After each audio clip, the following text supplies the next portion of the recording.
Why, hello there, Orcs and Dorcs alike. Shams Nelson here from Pen and Blade. Dorcs. We're going to be talking about Dorcs. And I thought it would be fun to watch the Procreate replay. Isn't that exciting?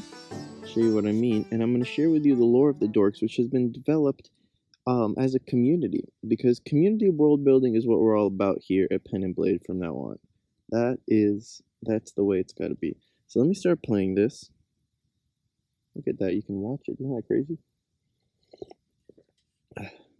Using the fantastic anatomy method, of course. And alright, so let's talk about dorcs. Dorcs, of course, are dwarves and orcs combined. Okay? And we came up with we've been working as a community, writing out the lore. I'm doing some concept art. The hybrid artist might be doing some concept art. You should check out his channel, the hybrid artist. And we're gonna be creating a homebrew 5th edition D&D. Are you guys hearing this donkey in the background? That's crazy. There was a donkey neighing in the background, I swear. Yeah, we're going to be creating a homebrew class called the Dorc, alright? And I'm going to tell you the lore we came up with so far, and if you guys want to get involved with the creation of the Dorc, then let me know. So let's get back over here. And let's get into the lore of the Dorc. And then I'll show you the replay here, and we'll also do a little painting, maybe. Alright, so we decided that some of the features of the Dorcs is that they love to toil, and they love to fight, alright? They love to shed blood, and they love to toil. And, alright, let's just start at the beginning. So, as far as I understand, and this is malleable, the Dorcs were born when a great kingdom of dwarves under the mountain, hidden from the sight of the surface dwellers. And then there was an orc kingdom, a great orc kingdom, that happened to be right above this this dwarf kingdom. And at some point, the orcs dug into the earth to expand their kingdom below, and they hit the dwarves' kingdom. And at first, I think there was peace. Well, this is what we got to figure out, but this is how I was thinking about it. There was peace at first, okay? And that's when the Dorcs were born. Alright, a hybrid of the dwarves and the orcs. But there was at some point a conspiracy between the leadership of the dwarves and the orcs. Oh, and I'll tell you why the blade's red. There's a conspiracy between the dwarves and the orcs, alright? And the leaders, a great leader rose from each side, but they were warmongers, alright? So they used war to gain power. And so once they did this, and the dwarves and the orcs, there's a racial war. And then the Dorcs, being neither dwarf or orc, didn't have a side to take, so they became outcasts and despised in this time. And so they left their little this great dwarf orc city, or like the separate cities, but like right on top of each other. As this war was happening, they became outcasts. And then they were made an offer by a dragon, all right, or a council of dragons. So that if they follow this dragon, if they serve them for 1 millennia, and all the wealth they accumulate under them will go to the dragons and everything. So there might be a council of the 5 chromatic colored dragons, alright? Then they will destroy the dwarves and the orcs, because they're weak now that they've fought each other. And they will... So I think I'm going to work on this, actually. Or should I do the face? That'll be more interesting for you guys to watch, I guess. So I'll spiff up the face a little bit, give a little more form to this. So I like to make a new layer. Duplicate. So the Dorcs agreed, and the dragon struck while they were weak, and rained down terror upon the dwarves and the orcs, and the city was destroyed. But then the Dorcs were brought in, and they labored for 1,000 years to rebuild this city, and it became a great mega city, the Dorc mega city. And there are 5 districts, so the Dorcs are divided by the let's see how it looks if we do that. The Dorcs were divided into 5 groups, and each year they would have a festival where there would be a great basically it's like they're like colleges. or something like that. You know what I'm saying? Hey, like look at me, I'm talking over myself again. The dragons would compete. So the red dragon, the blue dragon, the green dragon, they each had their own section of the city where they would like build a great monument or a great building, or they would make some innovation or something. Maybe each specialized, one specialized in magic, one specialized in this, and they would have a competition at the end of every year. And this would kind of motivate the dorks, and it was kind of just whatever, I guess, the dragon's way of creating this ultimate super city. Dorking. So then I'm wondering what happens at the end of the 1,000 years. So the dorks, you know, they're gonna fight if the dragons don't hand it over peacefully as they agreed, right? So and the dragons know this; they're smart enough to know something. And maybe what if the dragons, what if they hand over the city peacefully, seemingly, but they try to destroy the they're like, okay, there's no way the dorks are going to pull together a a government. There's going to be chaos and civil war, and then we'll come in as the heroes and be like, yeah, so you need us from the beginning. And if it doesn't happen naturally, then the dragons will use means to sow discord. They might pay off dorks to sabotage their own people, or send other people in, or get another army to attack them because they know all the weaknesses of the cities. Maybe the dragons even built secret passages that the dorks don't know about, or something like that. So that they could move their armies in if they needed to attack the dork city. You see, these are the kind of possibilities. But yeah, so if you wanted to get involved, then you can get into our Discord, and if that interests you, leave a comment below and I'll send you the link. Alright? But yeah, we gotta solidify what these dorks are about. And also, if anybody loves making like beautiful PDFs, then that would be helpful, because I'm doing this concept art and we got some other art, we got people writing. I think one thing we're missing is the PDF element, and I think I could figure that out, but I don't have InDesign, and it's a little expensive to get. So if someone else loves doing that and is into fantasy stuff and just wants to have fun collaborating on this project, then yeah, that would be awesome. We would appreciate your services or your skills. So let's see, how does that mustache look? Is it popping out too much? Actually, I think it kind of looks good, but now I have to make the rest kind of fit in, right? So the way I approached this, actually, and I was surprised that it's working, is I just made a regular sketch like I normally would. So actually, let's go back and watch this one more time. It's actually kind of a messy process, but a fun one, and it's kind of just what comes naturally, interestingly enough. So wait, okay. There it is. Oh, I can zoom in. Whoa. Alright, how do I think I can slow it down. Oops. I can redo paint strokes while this is happening. Alright, whatever. So making a sketch, and then I put some color underneath it on a different layer, and I'm just sketching, keeping it rough. And okay, well now I went into that. But you know what? Actually, let's go just to the face. Keep it simple. Because if you can do the face, you can do the rest of the thing. And you can only paint as well as you can draw. I think that's pretty true. But if you use reference and stuff, and yeah, you can get a long way. Alright, so what are we doing? We're going to watch the replay. And I think that's it. It's kind of a boring process watching, but for me just painted like I don't think you guys want to see that, but okay. So here's did a really rough sketch just to get an idea. Then I did a less rough sketch. And then I did the quote-unquote inks. Alright, these are all on layers on top of each other. So this is if I'm drawing in my sketchbook and I took a pen and I just drew over my pencils. Then I got rid of the pencils. Alright, and now I'm kind of what is it? I was sculpting with the pen a little bit. Can I rewind? Oops. Okay, there. Okay, cool. So here it's cool because you can, like, here I was like, alright, let's give him an upturned nose. I think he's not looking dorky enough. So you can erase stuff and just kind of keep drawing in, erasing. It's almost like sculpting, I guess is what I'm getting at. And then I was just shading it in like I was shading something in my sketchbook. Alright, I wasn't actually thinking I was going to take this all the way. This is just like a rough sketch to get the idea of what a dork is. Alright, put in the base colors, put in a little bit of highlights, and put in some pink on the nose and the ears and stuff. Some more highlights. Threw in some hair because someone was saying he looked like a blockhead. I think that was Skeletor. And then messed with the colors a little bit. And then here's where I went into detail. So one thing that I liked is at this stage, so once you've got like a rough sketch and you can keep it super rough, you can zoom in really close. And I think I was like that close. And I was literally, I loved it because it's like, oh, if I felt like with this a small amount of pixels, I could really like sculpt it exactly how I want.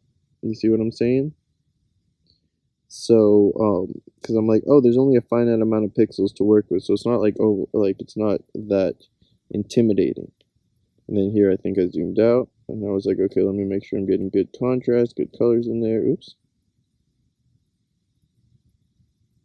But then seeing that, I was like, okay, I could do that for the rest of the entire horde. And then here I tried out a different hairstyle. What do you guys think? We decided to go back to that one, but was it Skeletor? I think his name. I don't know. Someone was saying to go like just offered the idea of a Viking influence. So we tried that out, and we kept the long mustache, which is actually a source of pride. If they get their mustache chopped off, then it's a great shame. That's another piece of lore we might have in there. It's a great, you know, they're looked down upon. All right, and then actually, I think that's I think that's all that needs to be in here. Actually, you know, let me show you the hands that's here, because I'm really finding that like digital painting is not as scary as you think, especially if you feel like somewhat confident drawing in your sketchbook and you have a decent idea of light and shadow. And if you I've made a video about light and shadow that I think is really simple and to the point. And okay, so see how rough this thing is? That's the hand right there. I just want you to look at how the hand develops. I'm just throwing it in there, and then what am I working on now? I'm doing some stuff with the face. Right, like you can work on one part and come back, but you have to make sure you like the whole layout before you, because I was like already like, okay, that's cool. I like the way he's standing. I just add armor and stuff on top. And then I did that, left this for a while. And I like how like jumping around, people always say to do that, and I really think it is helpful because it also is more relaxing and you see it come to life and you make changes and balance things out with the other parts. You know, I have it off center.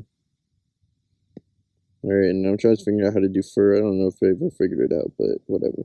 Alright, wait, I can move ahead. So I'm trying to focus on the hand.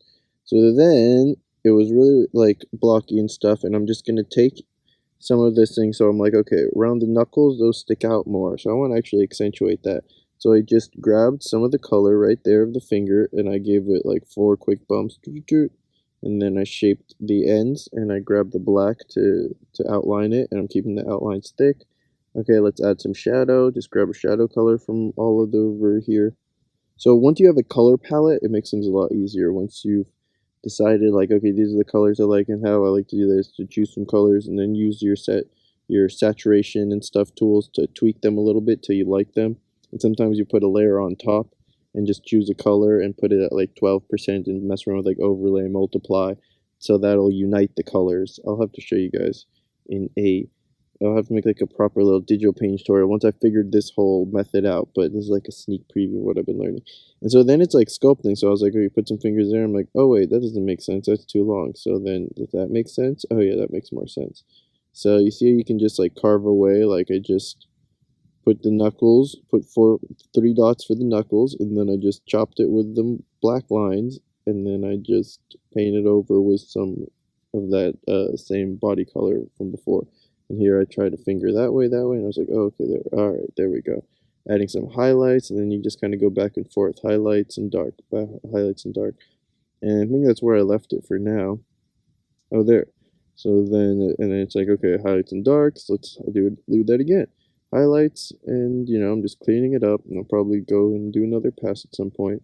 But, yeah, I think that's pretty much the idea. All right, cool. Oh, yeah, and I said I'd tell you why the blades are red. So they have Dorcs have really honor their ancestors. All right. Actually, I think Skeletor, are you doing everything here? Who else has been working on this? No, Nico Green has. He was the one who came up with this heritage idea. That's true. but Skeletor is going to be coming up with a rune language for the like a rune alphabet for the Dorcs.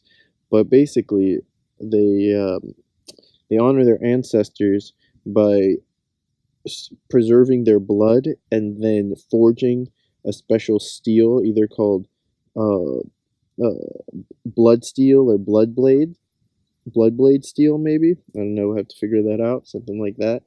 And so it's imbued with some kind of special properties which we haven't figured out yet.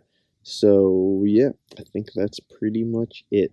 So you know what? I'll do a little bit here just to show you guys what I was talking about, and then I'll call it kapoots.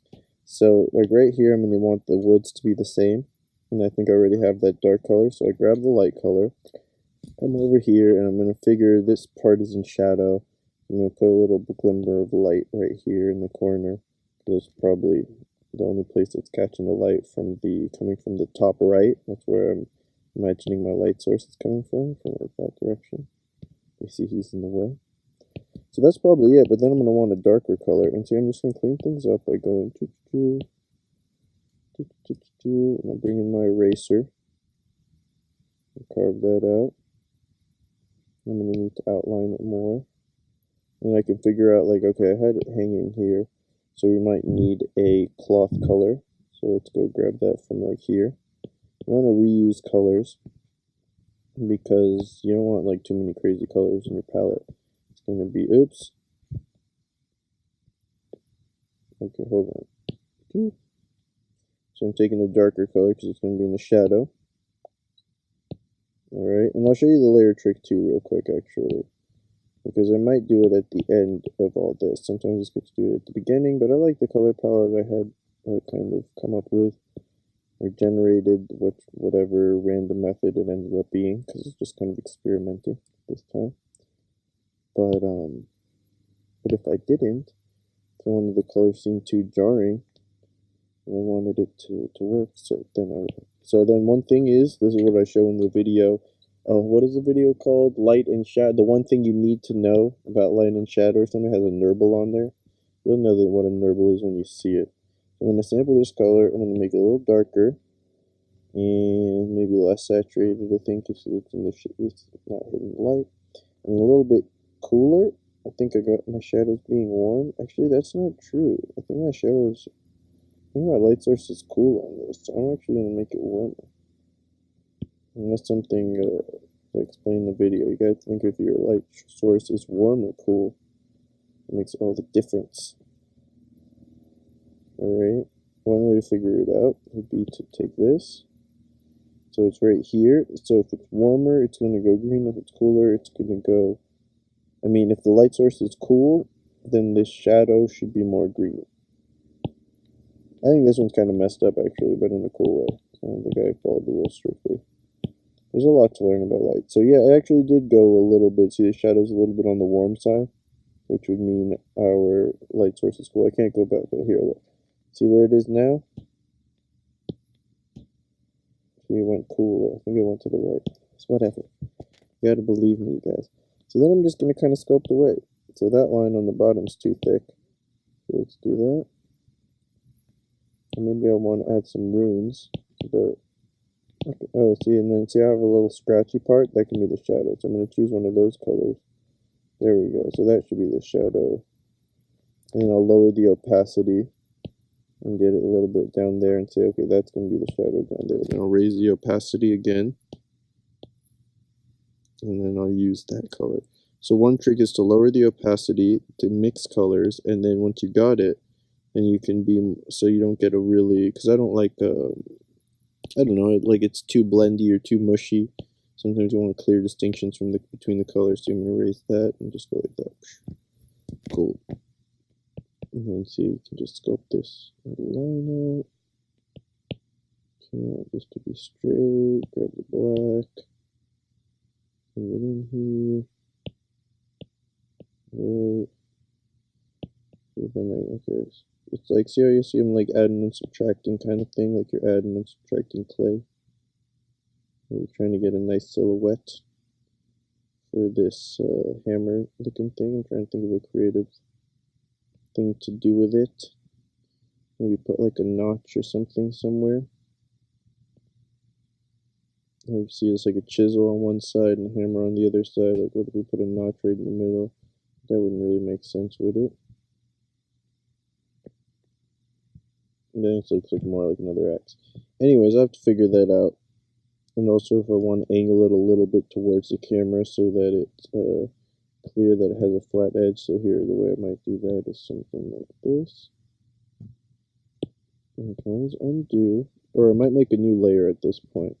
So what if I was serious about like going and pursuing, looking into changing the angle? Actually, yeah, I think that's going to be better. So right now what I might do before I commit too far, well, I guess it doesn't matter, I already commit to, and it's easy to come up with a flat thing. But I like to look at all these different layers I have. So whenever I'm not sure, if I'm like, should I make this change or not, so I make a new layer. If it doesn't work out, I just go back to that last layer. And I almost never ever go back to that last layer. So I think one day, when I have the courage, Mary, I'll stop making all these new layers. I'll just settle in on one layer. I'll sit there and I'll paint all day. I'll kill the Nazgul. Until then, peace, God bless, and stay fantastic, everyone.